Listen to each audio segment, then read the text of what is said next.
आज Mohammad Rizwan Pakistan batting lineup का एक अहम पिलर है जो कौमी क्रिकेट टीम में ट्रम्प कार्ड की हैसियत रखता है। ये पाकिस्तान के वाइस कैप्टन और तीनों फॉर्मेट्स में सिलेक्टर्स की अव्वलीन तरजीह है। लेकिन एक वक्त ऐसा भी था जब रिजवान की अच्छा बैट्समैन बनने की उम्मीदें दम तोड़ गई थी। रिजवान 1 जून 1992 को पेशावर में एक मिडिल क्लास घराने में पैदा हुए। इसका वालिद मामूली सा बिजनेस करता था। इसके वालिद का ख्वाब था कि रिजवान पढ़ लिख कर अच्छा डॉक्टर बने। वहीं दूसरी तरफ रिजवान कौमी क्रिकेट टीम में शामिल होने का ख्वाब अपनी आंखों में सजाए बैठे थे। घर वालों की मुखालफत के बावजूद भी रिजवान ने क्रिकेट जारी रखी और तकरीबन 17 साल की उम्र में गवर्नमेंट इस्लामिया कॉलेज पेशावर में स्पोर्ट्स कोटे पर एडमिशन ले लिया। आप कह सकते हैं कि कॉलेज की टीम की तरफ से खेलना इनकी कामयाबी का पहला कदम था। लेकिन ये रास्ता रिजवान के लिए हरगिज भी इतना आसान नहीं होने वाला था। एक दफा इनके वालिद रिजवान के क्रिकेट खेलने से इतने तंग आ गए थे कि इन्होंने रिजवान की सारी क्रिकेट किट को ही आग लगा डाली। वो कहते हैं कि मंजिलें बहादुरों का इस्तकबाल करती हैं, बुज़दिलों को तो रास्ते का खौफ ही मार डालता है। रिजवान ने बड़ी मुश्किल से अपने वालिद और दूसरे घर वालों को मनाया। इसके वालिद ने रिजवान की आंखों में वो जुनून देकर इसे परमिशन दे दी। काली लेवल से मुख्तलिफ अकेडमीज क्लब्स में खेलने के बाद आखिरकार रिजवान कायद-ए-आज़म ट्रॉफी में जगह बनाने में कामयाब हुए और 2014-15 में कायद-ए-आज़म ट्रॉफी के फाइनल में सुई नादन की तरफ से खेलते हुए रिजवान ने 224 रन्स बनाए। ये स्कोर इतना बड़ा था कि सिलेक्टर्स की नज़र अब रिजवान पर पड़ने लगी। ऐसे ही रिजवान डोमेस्टिक क्रिकेट में रन्स के अंबार लगाते गए और फाइनली रिजवान का सितारा अब चमकने लगा। इन्हें 1 अप्रैल 2015 को बांग्लादेश के खिलाफ ओडीआई मैच में डेब्यू करवाया गया। इस मैच में रिजवान ने 58 गेंदों पर 67 रन स्कोर किए। इस सीरीज में रिजवान को T20 डेब्यू भी करवाया गया, लेकिन टेस्ट डेब्यू के लिए इन्हें 1 साल इंतजार करना पड़ा। 25 नवंबर 2016 को न्यूजीलैंड के खिलाफ रिजवान ने टेस्ट डेब्यू किया, लेकिन बदकिस्मती से ये अपनी पहली ही इनिंग में 0 रन पर आउट हुए। ये गोल्डन डक इन पर भारी पड़ने वाली थी। साल 2016-17 विकेटकीपर बैट्समैन सरफराज अहमद को तीनों फॉर्मेट्स का कैप्टन बना दिया गया और रिजवान की कौमी टीम में मुस्तकिल मेंबर बनने की उम्मीदें दम तोड़ गईं, क्योंकि रिजवान उस वक्त इतने बड़े परफॉर्मर नहीं थे कि इन्हें हर बार प्लेइंग 11 में शामिल किया जाता। रिजवान को अब रिजर्व विकेटकीपर के तौर पर सिलेक्ट किया जाता। इन्हें मैचेस खेलने का मौका तब ही मिलता जब main wicketkeeper Sarfaraz Ahmed injured होते। रिजवान कौमी टीम के साथ इंटरनेशनल टूर्स तो करते, लेकिन कोई भी मैच खेले बगैर वापस आ जाते। साल 2016 से लेकर मार्च 2019 तक रिजवान की क्रिकेट जर्नी ऐसे ही चलती रही। कभी ये टीम में इन होते तो कभी आउट। 2017 में सरफराज अहमद की कप्तानी में जीतने वाली चैंपियंस ट्रॉफी ने रिजवान की उम्मीदों पर मजीद पानी फेर दिया।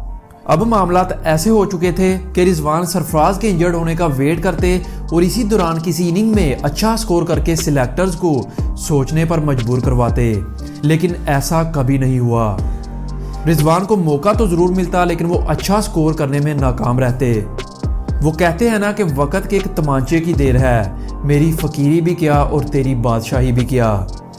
2017 की चैंपियंस ट्रॉफी के बाद से ही सरफराज अहमद की बादशाहत की कुर्सी लड़खड़ाने लगी। फिर आया 2019 का वर्ल्ड कप, जिसमें पाकिस्तान सेमीफाइनल्स तक के लिए क्वालिफाई ना कर सका और सरफराज की परफॉर्मेंस पर सवाल उठने लगे। और अक्टूबर 2019 में दौरा ऑस्ट्रेलिया से पहले इन्हें कप्तानी के ओहदे से हटा दिया गया और फिर थोड़े ही अरसे में ग्लव्स भी उतरवा लिए गए। सरफराज के डाउनफॉल का सबसे ज्यादा फायदा विकेटकीपर बैट्समैन रिजवान को हुआ। नवंबर 2019 में रिजवान को श्रीलंका के खिलाफ खिलाया गया और इन्हें ऑस्ट्रेलिया के खिलाफ भी सिलेक्ट किया गया, जहां रिजवान पहले टेस्ट मैच की पहली इनिंग में 9 बॉल पर आउट हो जाते हैं। तो वहीं दूसरी इनिंग में इसने 95 रन बनाए। रिजवान अब फुल टाइम विकेटकीपर बैट्समैन के तौर पर कौमी टीम में जगह बना चुके थे।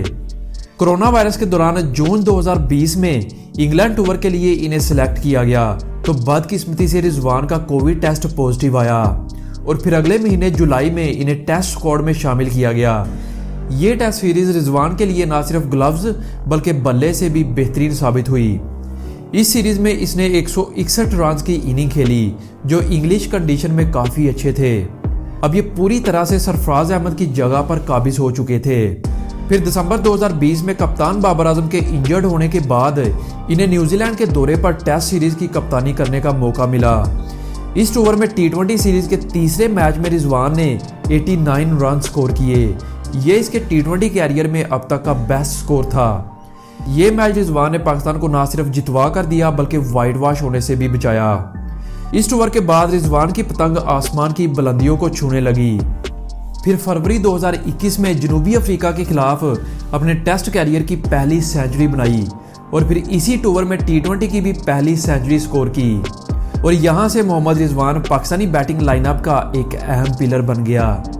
अब ये पाकिस्तान के पहले टी20 सेंचुरी बनाने वाले प्लेयर बन चुके थे। ये ब्रैंडन मकलम के बाद दुनिया के दूसरे विकेटकीपर बैट्समैन भी बने जिसने तीनों फॉर्मेट्स में सेंचुरी स्कोर की हो।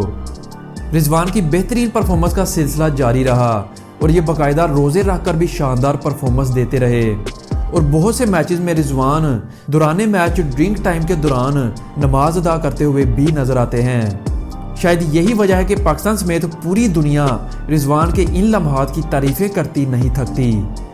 इनकी ये टॉप परफॉर्मेंस का सिलसिला पीएसएल में भी जारी रहा और पीएसएल 6 में बतौर कप्तान मुल्तान सुल्तान को ना सिर्फ कप्तानी बल्कि अच्छी परफॉर्मेंस की वजह से पीएसएल 6 का टाइटल भी जितवा कर दिया। रिजवान वाहिद प्लेयर है इस दुनिया में जिसने टी20 क्रिकेट में एक ही साल में 2000 से ज्यादा रन बनाए हों। आजकल रिजवान टी20 वर्ल्ड कप 2022 ऑस्ट्रेलिया में खेल रहा है। उम्मीद है कि इस टी20 वर्ल्ड कप में भी अच्छा परफॉर्म करेगा।